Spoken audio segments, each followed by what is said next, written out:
Good morning, everyone. Welcome. Welcome to the European Lighting Forum. We are about to start in a moment. I would say take your seat. Yeah. Feel comfortable. We are about to start. And indeed, it's 10 o'clock right now. Good morning, everyone. Welcome to the European Lighting Forum. This is the last edition of this year.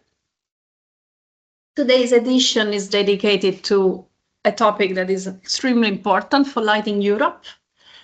And the topic is how to strengthen the compliance of products sold online.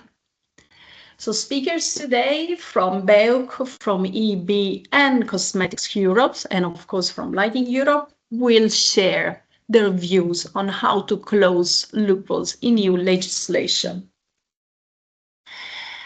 My name is Elena Scaroni. I'm the Secretary General of Lighting Europe, and I'm particularly proud, we are all particularly proud in Lighting Europe to be leading an informal alliance of a number of actors active in the Brussels arena, civil society organization and industry actors that discuss and meet regularly to see how together can we when we advance in this topic of strengthening compliance of products, especially sold online, but also sold offline, because the issue of compliance is not limited to online products only, unfortunately.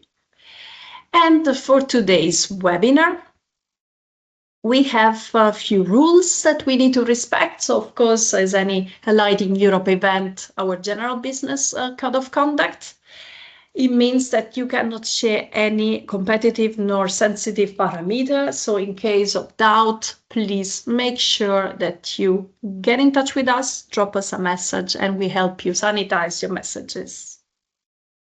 We also have a few webinar housekeeping rules. So all webcams and microphones should be turned off. So if they are not, we will turn them off for you.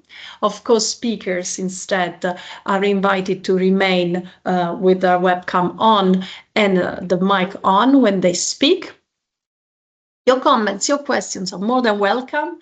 Please type them into the chat box and ask, please specify if you want to ask a question to a specific speaker. Of course, we need, for compliance reason, to have a clear name and surname of all participants. So please make sure that this is clearly displayed when you log in. And for your information, this webinar is being recorded. We have already started, so you connect to this webinar, and so you accept that your image will be used. No AI tool will be allowed, and no worries, all slides and the link to the recording will be sent to everyone after the event. And so also very, very important, please make sure you give us your feedback so that we can always improve our events.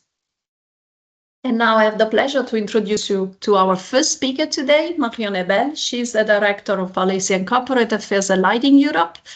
And she's coordinating the work we do on enforcement of EU law and also digital policy on value of lighting since several years, so since 2018. Before Lighting Europe, Marion was part of the team of Digital Europe, and she also has a master's degree in business development and a master's in European and international law. And she's also specialized in European politics and public affairs at Sciences Po. So, Marion, now the floor is yours. Thank you very much, Elena, for the introduction. Good morning, everyone. Let me share my screen. 82 connected. Welcome to everyone. Indeed, good morning to everyone. Can you just confirm, Elena, that you can see my screen? Indeed, confirmed. So thank you again for the kind introduction. And indeed, I'm here today to share with you our latest activities and our recommendations when it comes to strengthening product compliance online. We all know that the number of direct imports from third countries entering the EU keeps increasing. Just in 2024, if we take the figure that was shared by the Commission in its communication that was published back in February, I think we're around 4.6 billion small parcels that enter the EU, with the assumption that quite a big chunk of these products were actually non-compliant with EU rules. At Lighting Europe, to scale the problem, we have engaged since 2021 in doing annual mystery shopper exercises. And today I will share with you the results of what we did last year and some highlights from what we are doing this year as well. So on the screen you can see, so in 2024 we did an exercise that was focusing on 3 types of products: LED strips, lamps, and also night lights for kids. We checked 4 online marketplaces across 5 member states, and we did online and visual inspection and tests in an accredited lab, and I will explain to you what we mean by that. So we start by doing an online check, which means that we check the web pages of online marketplaces using a particular wording in the search bar. And let me be very clear that we search from the first page of the web page of the online marketplace. Sorry, we're not going to page 100 or 200. We really start from the start, the first page. So online, we checked 275 products, and we noticed that none of them were actually non-compliant. So you might wonder what are the type of requirements we looked for. So we looked for the brand name, product identifier, energy label, wattage, for instance. Out of the products that we checked online and were non-compliant, we decided to buy a few. Here we bought 36, and when we received them, we also check if the information requirements that are supposed to come with the product were there. In this case, 81% of the products that we bought were non-compliant. And again, there we checked CE mark, WE marking, and the information requirements that are mandatory under the LVD legislation. To give you a bit more hints of, for instance, for nightlight for kids, if I pick one of the types of products, we notice that in 45% of the cases, the suppliers were not registered in the national WE register, and in 62% of the products we physically inspected, they lacked the mandatory information requirements that is required by the LVD legislation. So that's what we did online and when we received the products, but we also decided to send 20 products for test in an accredited lab. And again, they were tested again the relevant safety standards. And as you can see, all of them were found to be non-compliant with the standards that we sent to the lab, which is, quite alarming. I'm going to show you an example, I hope you can see the screen, of a nightlight for kids and how easy it was to actually disassemble it while on. And I let you imagine how dangerous it is for anyone, including children, that might touch these products. Voila. So just so you have an idea of the type of products that you can find online and can indeed be very dangerous for you. So in 2025, we continue doing this exercise. We decided, if I go back to the first slide, I can show you quickly, 2 types of products that we are looking at: emergency lighting luminaires, and again, lamps of the type R7. We continue doing the online and visual inspection, and we're also doing some tests in labs, and we broaden a bit the scope of what we are doing. We're checking 7 online marketplaces again across 7 member states. So to go back to my slide, I can only share some results from our online and visual inspection because the tests in labs are still running. So you will get more information about that when we will publish the final report in Q1 2026. But here we can already share that we surveyed 442 products online, and 76 of the products were found to be non-compliant.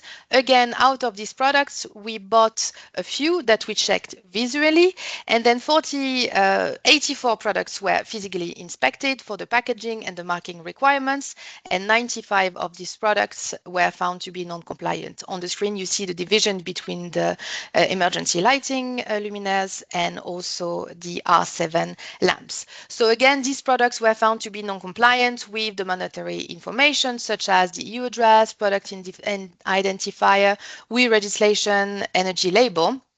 In general, they were not meeting the information and safety requirements that you have under the eco-design requirements. And one thing that we wanted to highlight as well is there is somehow some misleading practices as well, where products that are not subject to eco-design or energy labeling rules actually display fake energy labels, which is of course could lead consumers to buy products that are, not compliant with the rules that they're anyway not supposed to fulfill. Then, of course, the issue we have is core to the EU legislation. There is a legal gap in the EU legislation which allows that in some situations there is no economic operator that is actually liable for the product compliance of the products. The problem we see is that we have a system that is mainly reactive rather than preventive. For instance, while online marketplaces have some obligations to design the interface so that information can be displayed or to verify some information, their obligation remains very much reactive because their obligation arises when they have a notification of non-compliance, and that's when they will mostly act. And so far, neither the DSA nor the GPSR nor the Green Deal in the past mandate managed to close this gap. And we have now this legislation in place, so we can also now starting to make some assumption based on the results, that they can lead to. So of course, this undermines consumer safety, the informed choice of consumers as well. I mentioned before, if you get a fake energy label, that of course might lead you to buy something that is actually not fulfilling what you've been told to. Fair competition for companies on the EU market, and we know that companies invest a lot in complying with EU rules. We made an assumption a few years ago that for our members it's up to 25% of the annual turnover. So you can see it's quite significant. And of course, it also undermines the credibility of the EU and its rules in general. If we only take sustainability, for instance, we have a lot of rules. And if so many of the products that enter the EU market do not fulfill the requirements, then of course, it will be difficult for the EU to reach the targets we have that are quite ambitious when it comes to, climate and sustainability. So what is it that we recommend? We want to have liability for all product requirements. So meaning that there should always be a liable economic operator in the EU. And when for all product requirements is a very important point. We understand the focus on safety that exists a lot when market surveillance authorities do checks or when we discuss legislation. But for us, it's important that all product requirements are, of course, fulfilled. I was mentioning it before. If we have all these rules to make sure that we have, a sustainable environmental market, what's the point if so many products are not fulfilling the rules? So it's important that it's not just about safety, but about all the product requirements that exist. Then we also think that there should be a fair share of responsibility within all the actors that are involved, and that also includes online marketplaces. We think that they should be recognized as economic operators, and that could happen through a revision of the DSA in the future, but also we know that next year there will be the revision of the market surveillance regulation, and that's definitely a place where we think, especially in Article 4, that this role should be recognized as well for them. On top of that, we believe that strengthen obligations when it comes to checking the information provided by traders and to identify fraudulent sellers should also be imposed. Not to forget, of course, the importance of a stronger enforcement. We know that MSAs, customs authorities usually lack resources, so we really hope that they can get more resources and more help to fulfill their job. But we want to insist on the fact that we need all of these things together. We cannot just address the issue by having a stronger enforcement or having one side of the types of requirements I put there. You need everything. So we need changes in the legislation. Now we're approaching Christmas. We know that there is a stronger risk of having even more non-compliant products being sold on the EU market. We note that there is a political interest at the EU level, at the national level. We're very happy to see that happening, and we also hope that there will be strong action in the coming years, especially with the revision of the MSR, as I mentioned before. So the only thing I want to conclude with is that it's only by closing this accountability gap and ensuring that we have fair rules for all actors that we can guarantee a fair and a safe online environment for consumers and for businesses as well. I will stop there. So I will now give the floor to my colleague Alfredo, who will introduce our next speakers and also moderate the Q&A session. Thank you very much. Thank you very much, Marion. I will be sharing the screen. So the speakers from today were partially already introduced by Elena, but let's start with the first, Nikita Sobko from BEUC, the European Consumer Organization. He is the International Affairs Policy Officer and works mainly in international affairs, between the international affairs team and the digital team to strengthen the consumer protection in an increasingly digitalized world. And with the main focus on EU trade and custom policies, WTO activities, EU-US relation, which is becoming increasingly relevant in this climate, and international negotiations, all to ensure that consumer interests are protected. Before joining BEUC, he earned a master's in economic law from Sciences Po Paris, specializing in intellectual property, IT, digital law, and also while being the co-president of the Science P Society.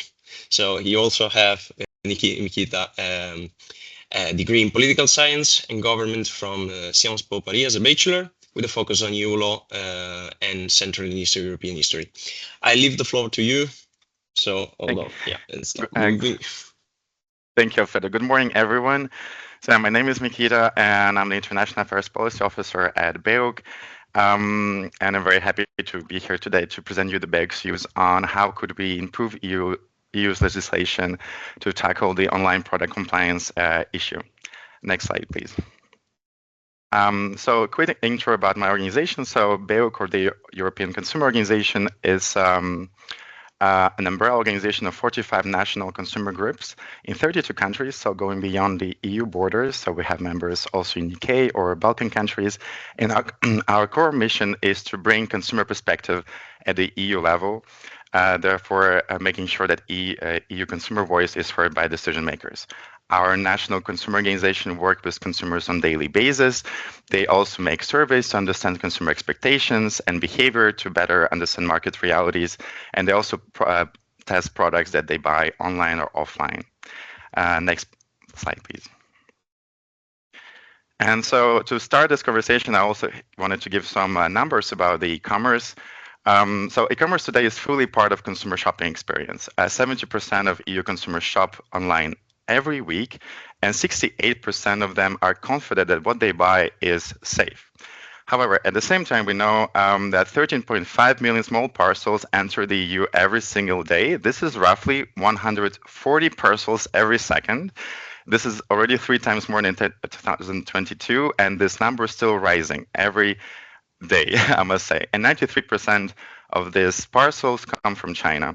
And the reality is that a lot of them are non-compliant. Next slide, please. So our members test actually revealed on numerous occasions that we are living in a compliance crisis, especially when it comes to online marketplaces. So our latest test dates back to November, where we tested 162 products from very popular platforms, Shein and Temu, in 3 categories, so electrics, toys, and jewelry. We saw that 69% of these products do not comply with EU safety standards. 53 out of 54 toys tested do not respect EU rules, be it the fact that they have very small parts that can detach, therefore having a choking hazard, or excessive noise, or containing dangerous chemicals. Additionally, 52 out of 54 electric USB chargers, so electronics, had safety problem, could be like overheat or electric shock, therefore contributing to negative consequences to health and integrity of consumers in the EU. Next slide, please. So on top of the safety challenge that e-commerce presents, it also has numerous other challenges that we identified. One being the sustainability challenge, because on top of being dangerous, also those high volume of low-cost, short-lived goods contribute to unsustainable production, excessive waste, and a lot of carbon emissions, not to mention the fact that they use planes to bring deliveries every single day. On top of that, there is also unfair competition angle because non-compliant sellers gain an unfair advantage over legitimate businesses. And finally, throughout our work, we identified numerous enforcement loopholes, be it in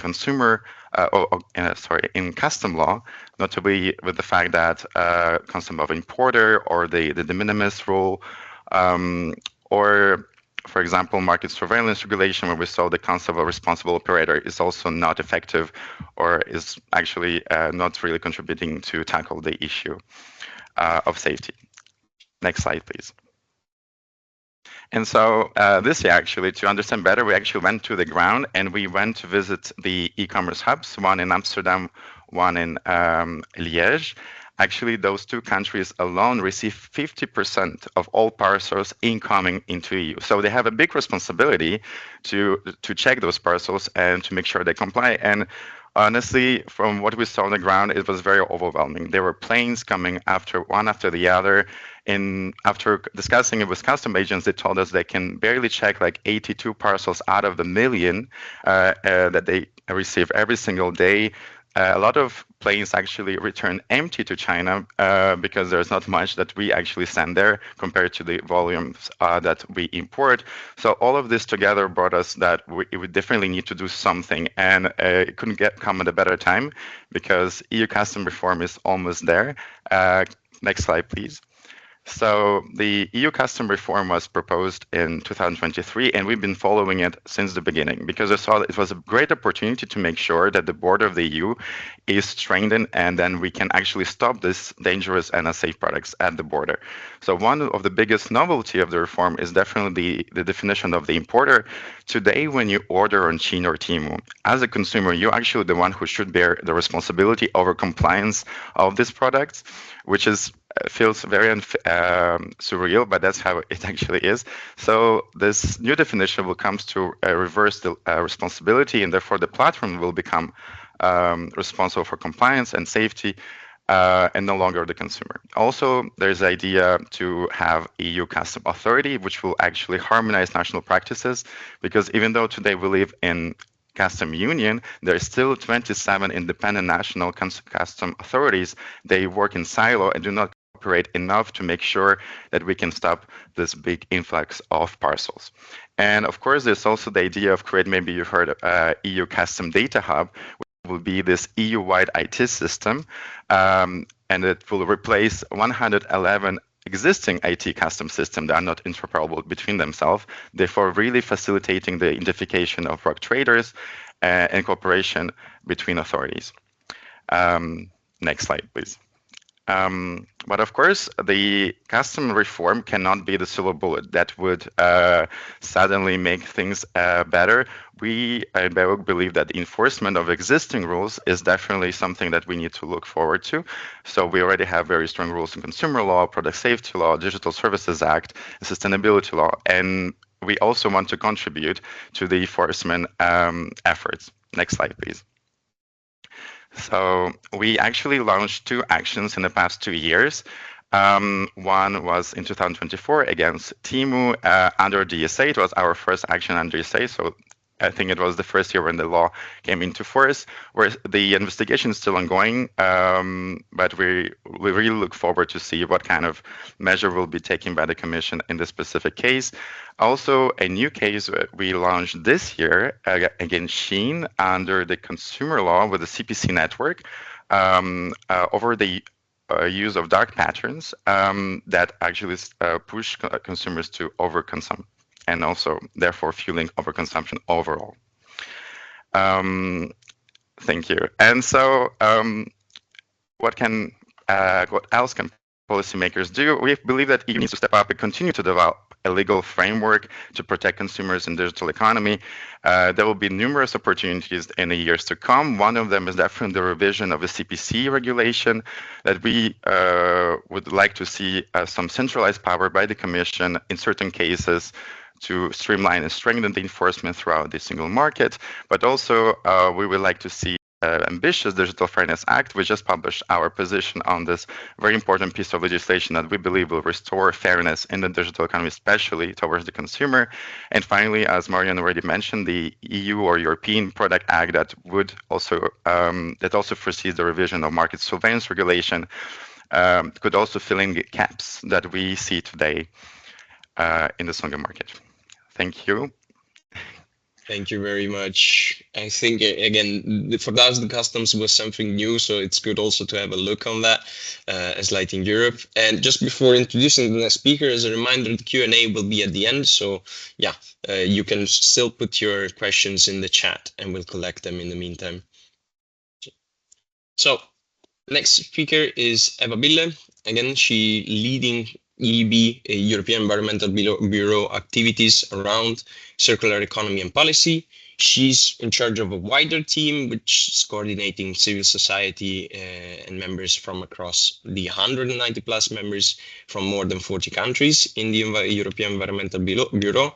Before joining EEB, she's been for more than 10 years EU policy consultant in Brussels, working on major companies or trade association in the EU bubble. Also worked in Lebanon and spent 4 years working in China. She has a master's degree in economics, resource development and growth from the Tilburg University. Eva, the floor is yours. Thank you so much for inviting me as well to share the environmental perspective on this issue. I think we can go straight to the next slide. You've already mentioned the EEB, and we are a large network of environmental civil society organizations. We work across a wide range of issues, as illustrated at the bottom of this slide. I work on circular economy, which to us is fundamentally linked with the issue of product compliance, because only quality products designed to last and be repaired can contribute to a move from a linear to a circular economy. So, I mean, our vision as the EB more widely is, of course, a better future where people and nature thrive together. So it is quite big, but I think this is really important. And we have more than 30 million citizens supporting us through our members. So I'm happy to be here and discuss this issue with you. Next slide, please. I'm going to start with the volumes, and the 2022 to 2024 data is not going to be new to you. I mean, you just heard it as well from other speakers. I think the rise in imports of low-value goods in just a few years is mind-bogglingly steep. Now, I recently saw some data, 2025 data from Finland, and I used this to extrapolate what the data would look like if applied to the EU as a whole. If these assumptions are correct, we're looking at 8 billion in 2025, which is 22 million per day or around 30 per EU adult. And that doesn't include products bought within the EU single market. So this is not a normal replacement rate of getting something cheaper online. This is a pattern of extreme consumption, which ultimately boils down to extreme waste generations. These products, as we've already heard from the other speakers, they carry health, safety, and environmental risks during their use, as well as at their end of life. Just one particularly egregious example, my colleagues working on mercury in the Zero Mercury Working Group, they tested 37 cosmetic samples in 2025, and all except 2 contained more than 1 part per million of mercury, confirming that mercury in cosmetics continues to be produced and exported despite global bans, putting millions of consumers and the environment at risk, which I think is just, I mean, there are many other compliance problems, but the fact that we still have mercury entering the EU market, I cannot even comprehend the level of insanity that is. So what are the broader environmental risks of this level of consumption? If you can go to the next slide, please. I don't know if you can get my little whale to play. Yes. This is an old observation video which has been going viral, showing a little whale trying to find their way around shipping routes. It's a scientific visualization by a doctoral researcher, Mr. Romano, at the Austral University of Chile in 2019. Whether or not this is true for most whales, I don't know, but shipping, whether by air or by maritime transport, undeniably has consequences for carbon emissions, as we just heard, but also noise pollution, biodiversity and habitat disturbances, pollution risks, and much more. And of course, the products that are on those ships end up in our landfills and being incinerated in Europe, or frequently not in Europe and shipped outside to giant landfills or incinerators in other countries, thereby exporting our waste problem beyond the EU borders. If you go to the next slide, please. Now, the only solution to this problem is a truly circular economy that decouples economic value from resource extraction and trade. In the waste hierarchy pictured here, the upper echelons provide economic, social, and environmental value, which is the definition of sustainability, which is also an interesting counterpoint to those who put sustainability against competitiveness, because economic value is by definition embedded in sustainability. Now, if you look at the reduce, rethink, redesign actions, they can lead to strategic autonomy and resilience through lower material and energy costs, reducing import dependencies, and it can also lead to a European leadership in business models on quality, added value, long-term competitiveness, and innovation. Similarly, for reuse, repair, repurpose, securing local jobs, protecting European craftsmanship, after-sale markets, quality products again. Of course, recycling and compost recover materials and value as a last resort. Not saying don't do that, but I think focusing our efforts on this layer of the waste hierarchy is not going to go far enough in driving the change that we need to see. This is more of at the high level, but concretely on this issue of product compliance, I think there's nothing in, if you go to the next slide, please, there's nothing in what I've heard from BEOC and from Lighting Europe during this webinar that I don't agree with. I think these are all really important policy actions that we need to take. I've split it into 3 tiers because I think it's kind of a little bit, I speak in hierarchies today, evidently, but I think there are different layers that we need to address. And I think the first thing we need to do is to address the overconsumption or the consumption manipulation that we're exposed and subject to online and offline. So that's, of course, consumer agenda, the newer consumer rules. I think there's important things in the Digital Fairness Act, as also mentioned by Mikita. Also, there's a lot we can do, for example, in the latest revision of the Waste Framework Directive in eco-modulation, not just for the products, but also for commercial practices. So there are things we can do to address the consumption manipulation that we're subject to. And then as a second step, we need to improve product legislation and transparency. Does it maybe sound counterintuitive that more requirements would lead to more compliance? But I think it's the best way to ensure that we raise the bar and level the playing field at a higher level. And then the final part, which I think, I mean, if you talk to the Commission, the most policy action is in this space. There's a lot of talk of the customs reform. And I agree that these are important actions, but without the upper 2 layers, I don't think the customs reform is going to have a significant impact on the problem. And of course, I agree also that platforms should take responsibilities, but we need to do something about the volume. And if we don't do anything about the upper 2, then we will not address the volume flow. And then I think even with the best customs, it will be impossible to check all of these products that are coming into the EU. So I think that is all I wanted to say for today. Hopefully it's the start of an interesting discussion. I'm already very curious from what I've heard from the other speakers, so I look forward to the continued discussion. Thank you. Thank you very much. Indeed, it should be interesting and actually see some pattern between what Mikita presented and what you presented. It could be interesting looking into that after in the Q&A. But let's move on to our third and last speaker, Enrico Iacovizzi. And thank you for being here. Public Affairs Manager at Cosmetics Europe, the European association that represents the cosmetic industry for personal care sector. And he specializes mainly in sustainability and the single market. More than 12 years of experience in the European affairs and with a specialization on consumption, sustainable consumption and production. He has worked in different industry associations in these 12 years in the pharmaceutical and fashion sectors, and as well in the European Parliament. Again, with the combined approach on solid understanding of the European Union and also of product-specific matters. Enrico, the floor is yours. Thanks, Alfredo, for the introduction, and thanks to everyone.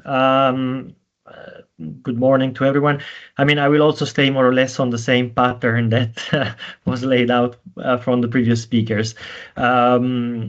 Just a word about Cosmetics Europe. We are the association representing the cosmetics and personal care industry operating in Europe, representing large companies and well-known brands, as well as almost 10,000 SMEs operating in Europe. Overall, being the second largest market for cosmetics and personal care products in the world after the US, and the largest exporter of cosmetics products in the world. If we go to the next slide, I can dive straight into the topic. I played a little bit with animation. Sorry for that, Alfredo. So you will need to click a few more times than necessary normally. But so I just wanted to start by saying how e-commerce has an impact on the cosmetics industry, as I assume on many other sectors as well.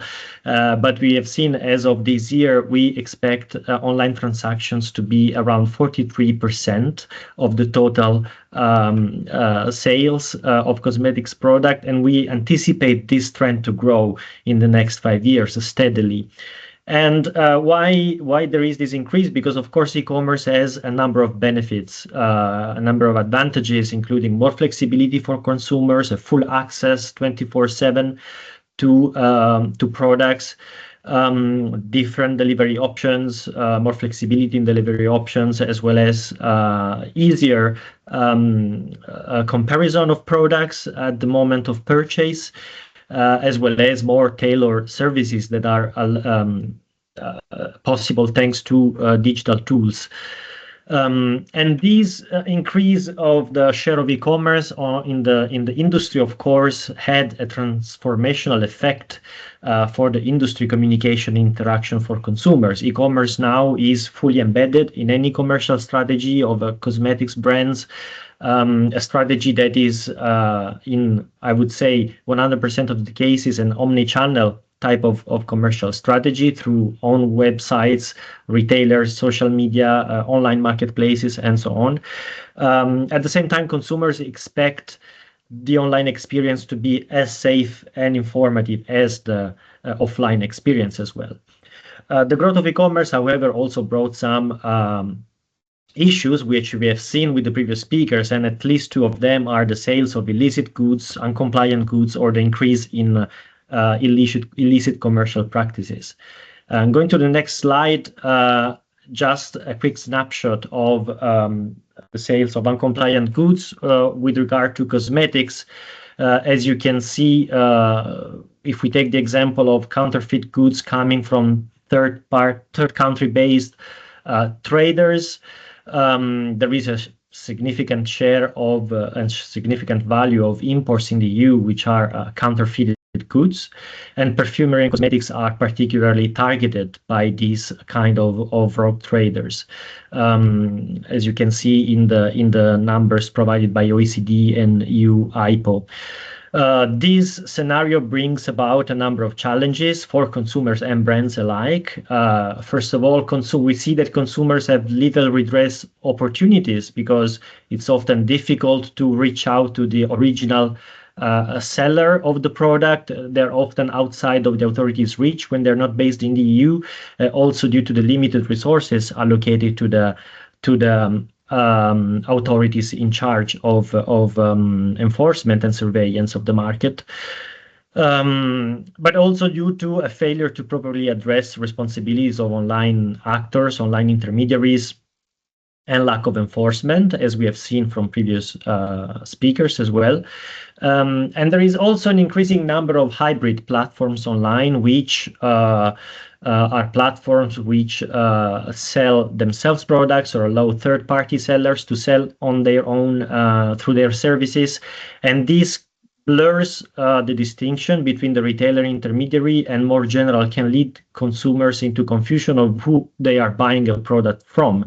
And this can lead also to an erosion of trust for consumers.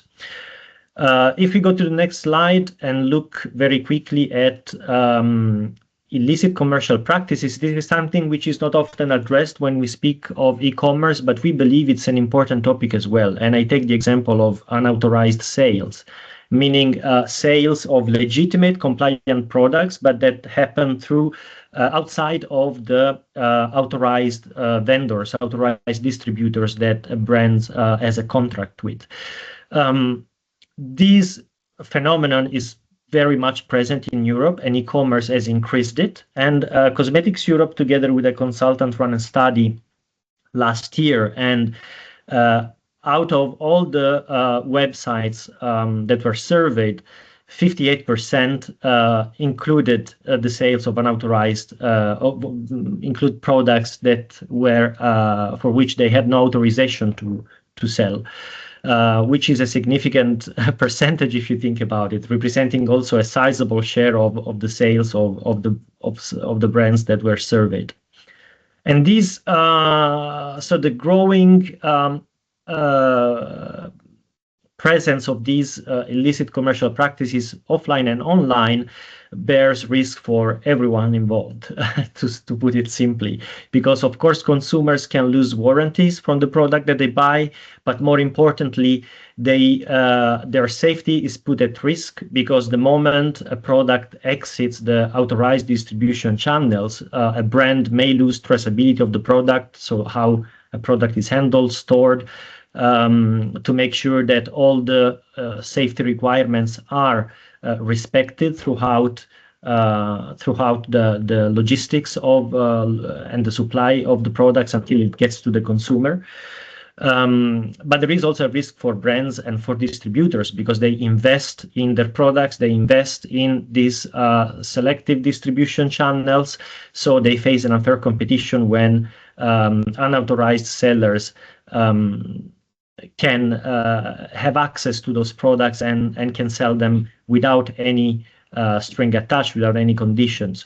And this brings us, of course, a loss of revenue for the brands as well as an harm to the brand and the reputation of the brand, but also in the consumer trust, the relationship with the consumers. And consumers can also get confused when they see products sold on platforms where they normally wouldn't expect them to find, which could lead them into confusion and questioning about the legitimacy of the product itself. And there are, of course, also indirect impacts on the society due to loss of tax revenues and impact on jobs and also on the brick and mortar shopping. If we go to the next slide, which is the last one, I mean, the key recommendations, I wouldn't say anything new compared to what was already said by the other speakers. So I will be very quick on that. And Alfredo, you can click a couple times more, I think. So, of course, we need to build on the DSA, the GPSR, the existing rules to strengthen the EU legislative framework. And I agree with what was said before, that we need identifiable economic operators in the EU to take responsibility whenever the sellers are not, in fact, traceable. The original sellers are not traceable. And we need a strengthened and more coordinated enforcement by EU and national authorities. So we appreciate many of the initiatives that are taking place or will take place under the customs reform. This is certainly the good direction to take. But we also see the need for an enhanced role of online actors, online intermediaries, in terms of adopting more proactive measures to prevent the appearance of illegal, uncompliant products on their platforms. For instance, under the DSA, a proper enforcement of the Know Your Business Customer principle, as well as the adoption of a stay-down approach, especially for repeated infringers, which are often able to reappear under different names, keeping selling their uncompliant products even after they were taken down one, two, or multiple times. Specifically on unauthorized sales, this kind of practice should be made illegal under the EU. It is already the case in some member states, in particular France, but this approach at European level will certainly add certainty and help the safety of consumers as well as of brands. And yeah, I already mentioned the custom reforms. We see that positive developments there as well. So I wouldn't spend too much word on it in the interest of time. So we'll step there. Thank you very much, and looking forward to the discussion. Thank you very much, Enrico. I think that then we can absolutely jump into the Q&A. I already see in the chat something stirring. And there's a question for both Mikita and Eva, if there is anything that the industry can do more to join forces or to expose the non-compliance that we see online specifically, more than we already do in part with the informal gathering that we have here in Brussels, or something that could go deeper.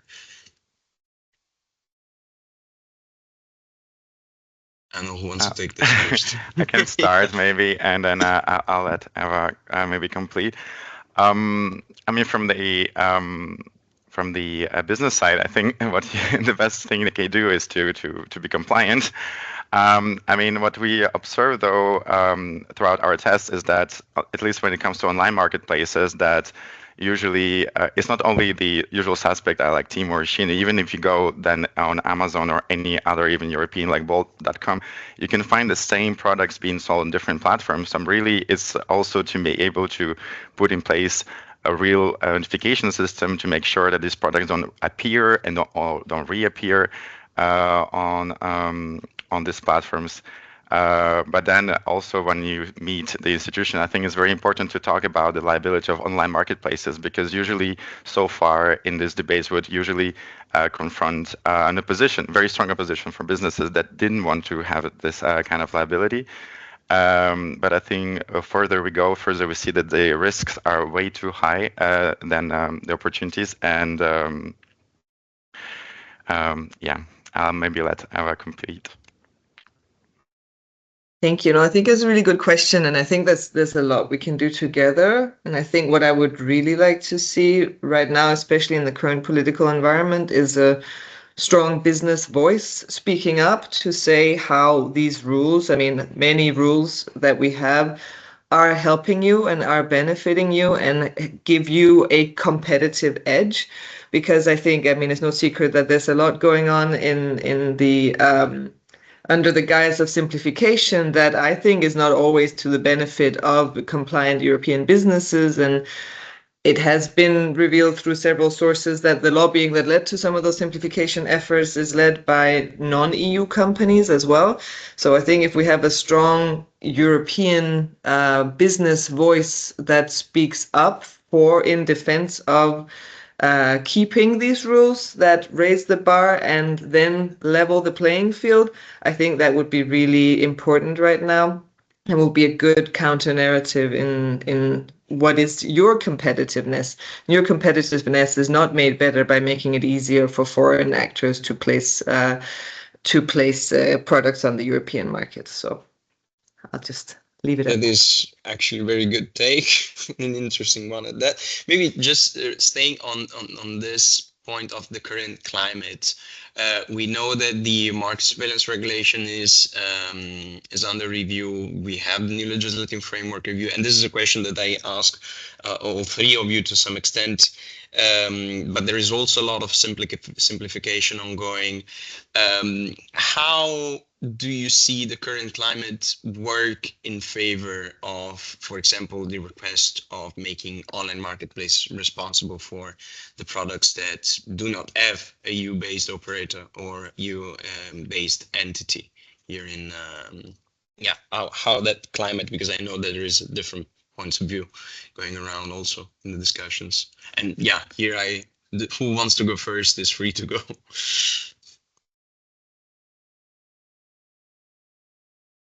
Yeah, I can maybe start.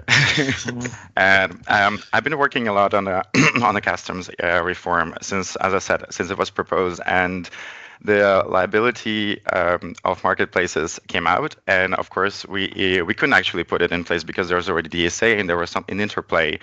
But working very closely with the Parliament and the Council, we found a way to find an opt-in system, and I think there was a political appetite for that.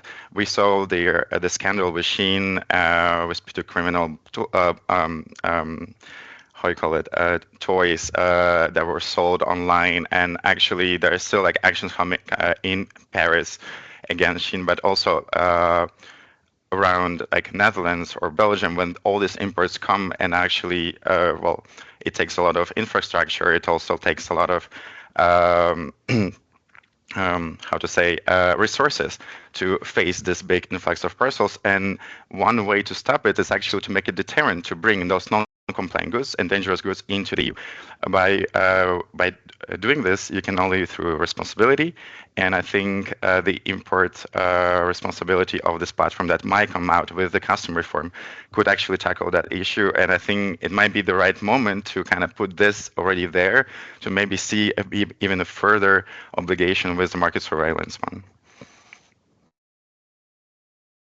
I will leave it at that.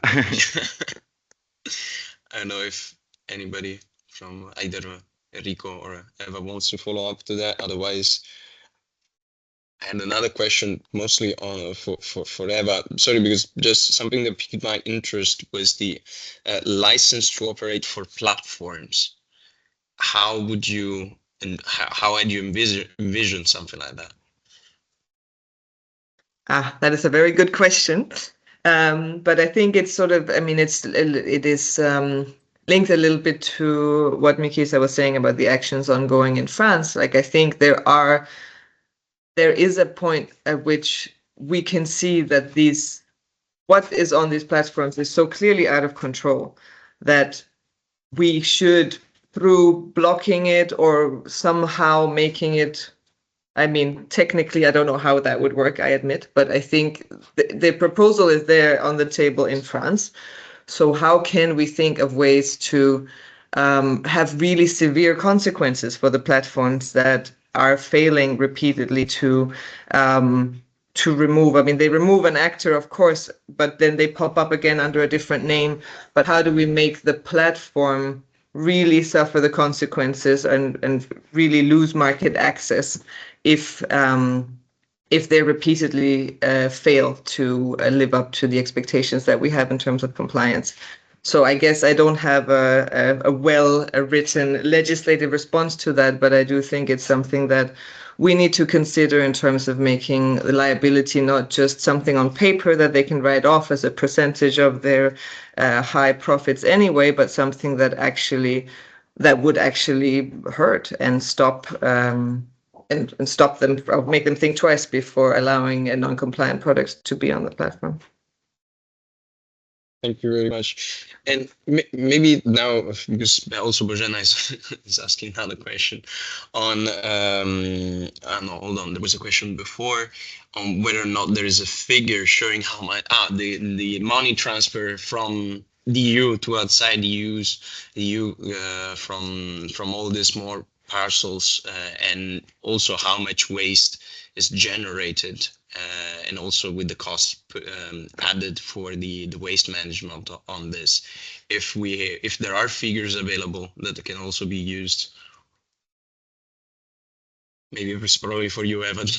Yeah, no, I don't know. Unfortunately, I don't know of any figures. And I think one of the problems is also that it is not, they do not pay into EPR schemes, so we don't know. And that's kind of the overall problem of traceability, and that's why I put that on my slide as well, because we don't know how much is coming in and we don't know how much is ending, how much of the waste that we generate as municipal waste is in fact coming from outside of the EU. And that makes it a very big issue in terms of we don't even know if the waste that we generate is compliant with EU law in terms of chemicals content. So that's also, I mean, maybe in response to the previous question on some of the political environment. I mean, that is one of my concerns with the Environment Omnibus. We're making it simpler for EPR schemes to not need an authorized representative in all EU countries, and we are getting rid of the SKIP database, which has information on chemicals and products. Maybe it's not the best instrument, maybe there are better ways, but I fear that doing it so quickly will not in fact have the right incentives for European businesses, will not have the time to consult with enough European businesses to know if this is the right way of simplifying that in fact helps and doesn't actually by accident make it easier for online marketplaces. And one fact, I guess, one statistic that we can use on waste is the fact that even if the efforts have increased in terms of how much we recycle and how much we collect, the circular materials use rate has stagnated for the past 15 years at around 12%. So the upper waste generation share is growing so much that even if we're growing the share that we collect and recycle, it's not catching up. We have stayed at the same level because of the increase in resources that we use and the increase in waste that we generate. Thank you. Maybe a question now for Enrico, because you also mentioned, again, let's allocate more resources to market surveillance, EU coordination. And I see a question on whether or not do you think also that if a EU centralized action could help online sales, since it's a EU concern, and also maybe another question, also because you mentioned unauthorized sales, how can we also educate consumer a bit more in general, if that could help also improve enforcement? Yeah, thank you. Well, on the first point, of course, I think EU coordination is fundamental. I don't want to say that the EU Commission should take charge of everything. That's not the solution, because we know their resources are also limited, like everything in life. But coordination, harmonization of practices can certainly help in, at least in the dialogue within among all the authorities involved. To streamline also the way the issue is addressed on the ground, not only at the legislative level, because at the end of the day, as Mikita was saying, we can see, I mean, the sheer volume of products that we receive every day is simply unmanageable. So I think coordination would be the first step from that point of view. And of course, we talk of increase of resources as well. But more people, more money won't make the cut by itself. We only have to think about innovative technologies to make sure that that can be used. And I do not have solutions out of my hat, but we should test new technologies that can help in having a more thorough and more widespread checks of let's say a larger share of parcels that arrive in the EU every day. And on the second point about educating consumers, of course, consumers have to play a role, in my opinion, in all these. Educating them certainly can help, but I must admit that in the current online environment, it's often very difficult, and I say that as a consumer myself. It's very difficult sometimes to recognize a legitimate product from an uncompliant one. And in most cases, you need to get the product at your place and unbox it and look at it, even to be able to see if it's a legitimate product or not. So I agree, awareness can help. I'm not sure, however, what could be the right ways, the right tools to improve that awareness. I don't know if Mikita has some advice on that. Happy to hear it. But I think... yeah, for sure, awareness can play a role, but we need to think about the right way to do that. Thank you. Now, looking at the time, maybe we want to walk slowly towards the closing remarks. I know, Elena, if you want to. Thanks a lot, and I'm happy to see that more and more questions were popping up indeed in the chat box. So it means it really raised debate and interest in our participants. So I would like to thank everyone for having joined our forum today. And of course, make sure please to fill our survey. You will receive it via email. It was also in the chat. Please click on it. It's extremely important for us to receive feedback from you. You will be invited to coming events, and if you're not yet in the mailing list, please make sure you write to our colleague Ilana Bashar at lightingeurope.org. And of course, my invitation is also to join our forces on fighting against non-compliant products being sold in online marketplaces and also offline. So if you want to join our coalition, this is open to trade associations, citizens, consumers, actors. So get in touch with Marion, with Alfredo, and join us. So then I would like to thank you all. And we have just one last slide with the contacts of the team. So get in touch. And we wish you all a relaxing Christmas time, a wonderful 2026. Thanks a lot to all our speakers, and goodbye. Thank you. Thank Goodbye. you. Goodbye. Have a good day. Thank you. Goodbye. Thank you. Bye. Thank you very much. Bye-bye. Bye-bye. Thank you all. Bye.